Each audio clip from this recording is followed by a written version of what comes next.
প্রথমেই সবার কাছে ইরানের ক্ষমতাসীন সরকারের জন্য দোয়া চাচ্ছি।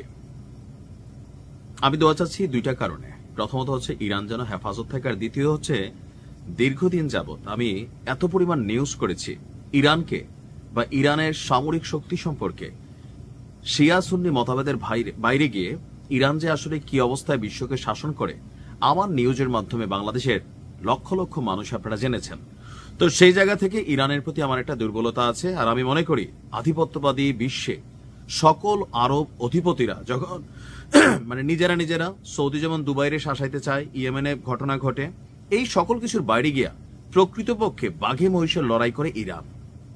আর সকল আরব রাষ্ট্রগুলোর এক পাল্লিতে তোলার পরে আরেক পাল্লিতে ইরানরে যদি তুলি, সামরিক অর্থনীতি সবকিছুতে বিচক্ষণ একটা রাষ্ট্র, আর যার কারণেই টার্গেট ছিল পশ্চিমাদের। নিজেরা অভিযান চালিয়ে সেখানে কিছু করতে পারেনি, কিন্তু সেখানে মীর জাফরের দেখা মিলেছিল। ৪৫ বছর আগে আমেরিকাতে নির্বাসিত সাবেক রাজার ছেলে, স্বঘোষিত যুবরাজ যে লোকটা আছে, তার নাম হচ্ছে রেজা পাহলভি। গতকালকে একটা ডাক দিয়েছে, একদিকে আমেরিকার প্রস্তুতি নিচ্ছে, অন্যদিকে ইরানের সেনাবাহিনী, রাজকীয় বাহিনী প্রত্যেকেই হার্ড লাইনে অবস্থান করছে। আজকে চূড়ান্ত লড়াইয়ের ডাক দিয়ে বসছে রেজা পাহলভি। ভিতরে ঢুকে গেছে অনেক এজেন্ট। মসজিদে আগুন দেওয়া হচ্ছে, একজন মুসলিমকে করছে? অবশ্যই না। এখানে অনেক কিছু কিন্তু ঘটতেছে। এখন রেজা পাহলভি যে চূড়ান্ত ডাক দিয়েছে, আমার কাছে মনে হচ্ছে ইরানে কিয়ামত ঘটতে যাচ্ছে আজ রাতে। আল্লাহ ভালো জানে কি ঘটবে। তবে পরিস্থিতিটা আপনাদেরকে একটু সামনে নিয়ে আসছি। এখানে সকালের খবরের সাথে বিকালের খবর মিলবে না, আবারও বলি, কারণ আন্দোলন বা বিক্ষোভ বা যুদ্ধ যখন চলে, এক এক সময় এক একটা পরিস্থিতি দাঁড় হয়ে যায়। তো আমরা দেখছি যে গণবিক্ষোভ এই মুহূর্তে এক ভয়ঙ্কর মোড় আবার নিয়ে বসছে, যে কয়েক দশক নির্বাসনে থাকা ইরানের শেষ শাহের ছেলে রেজা পাহলভি এক জরুরি ভিডিও বার্তায় আন্দোলনকারীদেরকে নতুন এক নির্দেশনা দিয়েছেন। রাজধানী তেহরান সহ প্রত্যেকটা গুরুত্বপূর্ণ শহরকে জীবনের বিনিময়ে দখলের জন্য বলেছেন। তো তুই যাস না কেন বাবা? তোর ছেলে কোথায়? আমেরিকা। তুমি কোথায়? আমেরিকা। বউ, নাতি, বাচ্চা সব আমেরিকায়। জনগণকে ঝাঁপাইয়া পড়বে।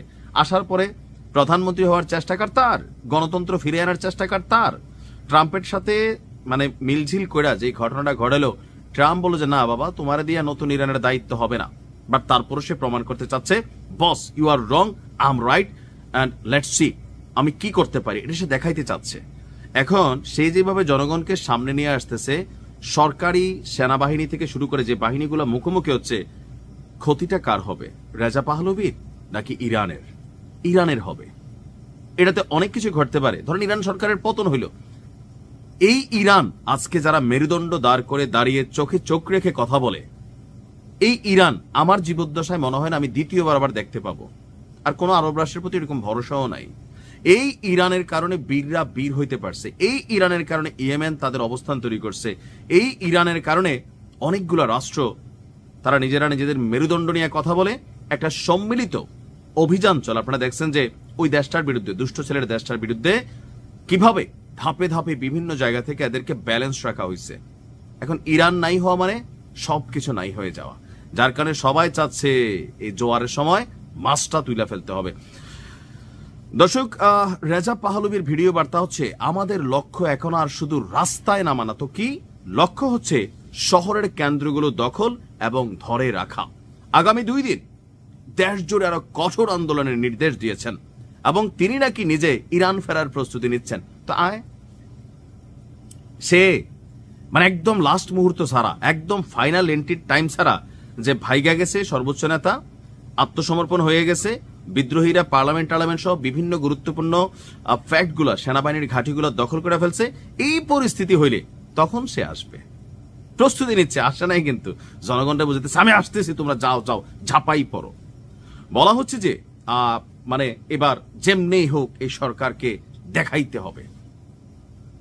সেনাবাহিনী বলছে রেড লাইন, আর একটা প্রতিষ্ঠানে যদি হাত দাও, সে হাত কিন্তু সাইজ করা হবে। অনেকগুলো মানুষ কিন্তু মারা গেছে, দুই পক্ষেরই যাচ্ছে, বাট ক্ষতিগ্রস্ত কে হচ্ছে, কে কারে মারছে, কেন মারছে? দিন শেষে এতটুকু যদি না বোঝে তাহলে সমস্যা। আল্লাহ ইরানকে হেফাজত করুক। আসসালামু আলাইকুম।